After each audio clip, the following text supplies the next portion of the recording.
So you finally land a meeting with a grocery buyer. They love your product. They say yes, and you're going to be on their shelves. You are celebrating until the invoice comes. Oh no, slotting fees, free fills, off-invoice discounts, billbacks, spoilage charges. By the time you get paid, you made maybe half of what you expected. Or worse, you're losing money on every case you sell. Welcome to the world of trade spend in the consumer packaged goods industry. That's the hidden cost of doing business in retail that no one warns you about until it's too late.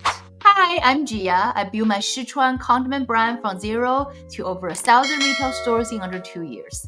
And let me tell you, I learned about trade spends the hard way. I remember the first year I launched my brand, I spent so much time with one of these distributors.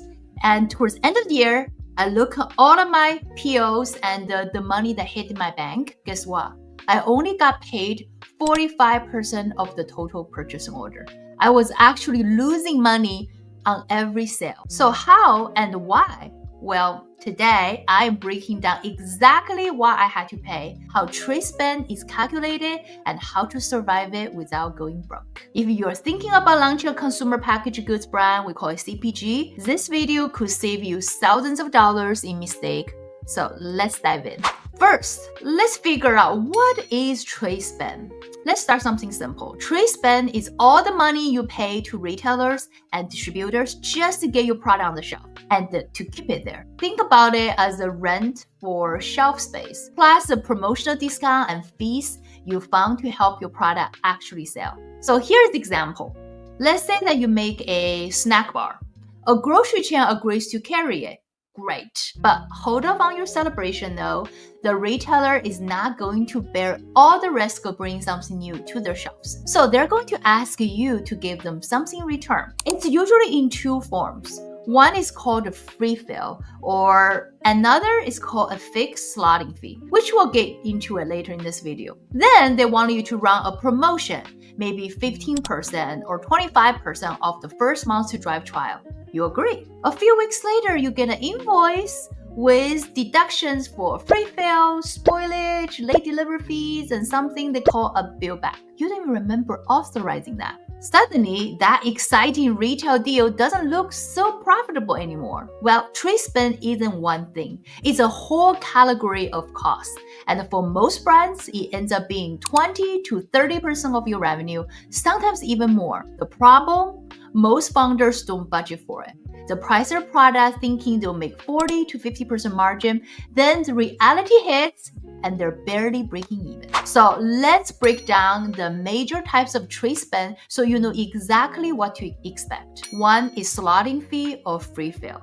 That is the cost of getting on the shelf. Slotting fees are like the most notorious. It is basically an upfront charge that retailers require just to list your product. Some they charge cash, anywhere from $20 to $50 per store per SKU. So let's say if you're launching in a 200 store chain, that could be $10,000 just to get on the shelf. Others like Whole Foods, Fresh Market, Sprouts, they don't typically charge cash slotting. Instead, they do something called a free fill, which means you give them the first case of a product in each store for free. Sounds better than cash, right? Well, not always, because even though you're giving away free product, the distributor will still charge their markup on it. So a $30 case you sell to the distributor will get charged back to you as a free fill about $36 after markups and fees. So the range is pretty big. Small natural retailers might not charge slotting fee at all, but the bigger chains expect it.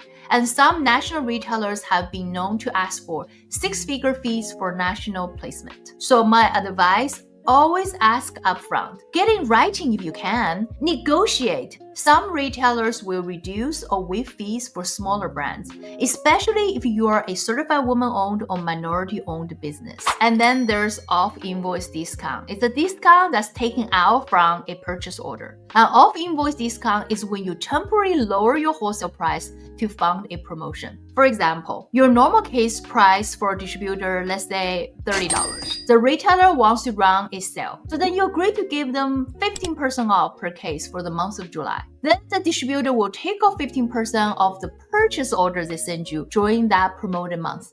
and supposedly pass that saving to the retailer. But those promotions usually run 4 times a year with an expectation of at least 15%. The good news is transparent, the discount is right there on the purchase order. But the bad news, if the distributor or the retailer over-orders during the deal, you could end up owing more than you planned, and those discounts eat directly into your margin. Then there is MCB, we call manufacturer chargebacks. So this is the after-the-fact charges. So here is where it gets tricky.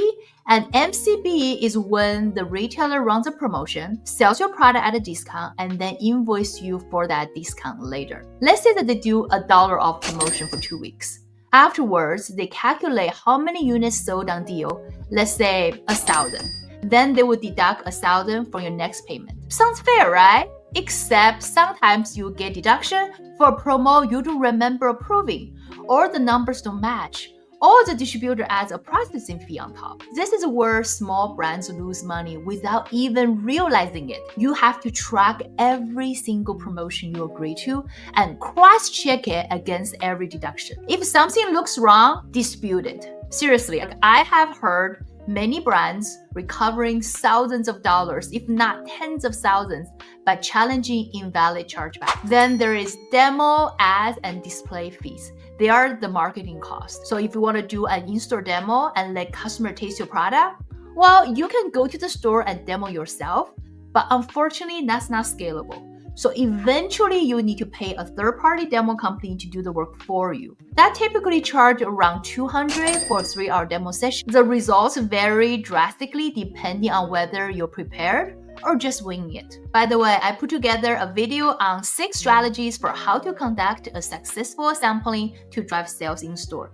Click here if you're interested. All right, back to demo. So demo works. They can really boost sales, but they add up really fast, especially if you're in a chain store with many locations. Same goes for ads and special displays.